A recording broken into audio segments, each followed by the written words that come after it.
پاک نقل کی مفتی تقی صاحب نے اصلاح خطبات میں، ہر اچھا اور معتم شان کام بسم اللہ سے شروع کرو، یہ نبی علیہ السلام کا ارشاد ہے۔ تو گھر میں داخل ہوتا ہے دھڑام سے داخل ہو جاتا ہے، ارے بھائی کہاں ہو، نہ سلام نہ دعا، بس شروع ہو السلام علیکم کرنا، یہ سنت ہے نبی علیہ السلام کی۔ فَإِذَا دَخَلْتَ بَيْتَكَ فَسَلِّمْ، جب تو اپنے گھر میں داخل ہو تو سلام کر، یہ حکم ہے گویا کہ، ٹھیک ہے کہ واجب نہیں ہے لیکن سنت ہے۔ جب بھی آپ علیہ السلام، اما عائشہ صدیقہ رضی اللہ تعالی عنہ فرماتی ہیں، جب بھی آپ علیہ السلام گھر میں داخل ہوتے سلام کرتے، مسکراتے ہوئے داخل ہوتے، حالانکہ آپ پر تو ساری امت کا بار تھا، آپ تو ہنستے بڑی مشکل سے تھے، دائم الحزن، آپ اکثر غمگین رہتے تھے اس فکر میں کہ میری امت کا کیا بنے گا، میری امت کا کیا بنے گا۔ آخر وقت میں جبریل امین آئے بیٹھے ہیں، اسرائیل علیہ السلام اجازت لے کے آ رہے ہیں۔ بی بی فاطمہ نے پوچھا رضی اللہ عنہ، کون ہے؟ من دکل باب، کون دروازہ کھٹکھٹا رہا ہے؟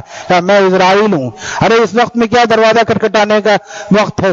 کہا کہ میں نے کبھی آج تک کسی سے اجازت نہیں لی، لیکن اللہ کا ارشاد ہے کہ میرے محبوب کے گھر میں اجازت لے کے جانا، تو مجھے اجازت دیجئے کہ میں آ جاؤں۔ آ گئے، اور آئے تو کہا کہ اللہ تعالیٰ نے آپ کو بلایا ہے، میں آپ کی روح قبض کرنے آیا ہوں۔ نبی علیہ السلام نے حضرت جبریل علیہ السلام کی طرف دیکھا اور پوچھا تمہارا کیا مشورہ ہے جبرائیل؟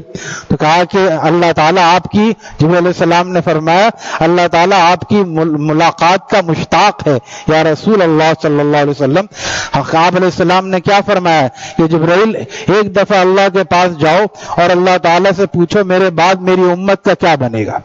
اس وقت میں بھی امت کو آپ نے یاد فرمایا، دنیا سے جا رہے ہیں اور آپ امت کو یاد فرما رہے ہیں۔ جبرائیل علیہ السلام گئے، واپس آئے، کیونکہ آپ کے یہ سب تابع تھے، آپ کے یہ سب تابع تھے آپ، لہذا واپس آئے، آ کے فرمایا، عرض کیا جبرائیل علیہ السلام نے کہ اللہ تعالیٰ نے فرمایا ہے کہ اللہ تعالیٰ آپ کے بعد آپ کی امت کو بے یار و مددگار نہیں چھوڑیں گے، لہذا پھر آپ نے فرمایا اب مجھے سکون ہو گیا، اب میں چلنے کے لیے تیار ہوں۔ تو زندگی میں دنیا سے جاتے وقت ہر وقت آپ کو امت کا خیال تھا، اور امت کا کیا حال ہے؟ سنتوں کو توڑ کے اور گناہوں میں جو ہنس کے گناہوں میں مبتلا ہے، اور اس کو سنت کے خلاف زندگی کو کوئی برائی نہیں سمجھا جا رہا۔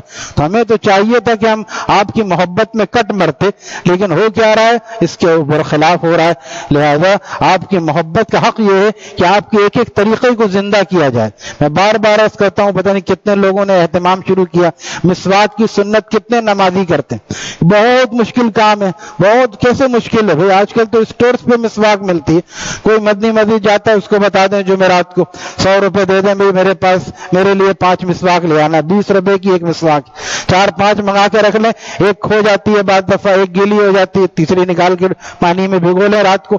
کرنے کے کام کرنے سے ہوتے ہیں، لیکن اکثر نمازی بھی اس کی فکر نہیں کرتے، ارے ہو جاتی ہے نماز، بس ہو رہی ہے، لیکن اللہ کا محبوب آدمی جب بنے گا، یہ مسواک کے بارے میں فرمایا کہ مطہرۃ للفم ومرضات للرب، منہ کو خوشبودار کرتی ہے اور اللہ تعالیٰ کی خوشنودی کا سبب ہے، اور آخر وقت میں کلمہ طیبہ یاد دلاتی ہے۔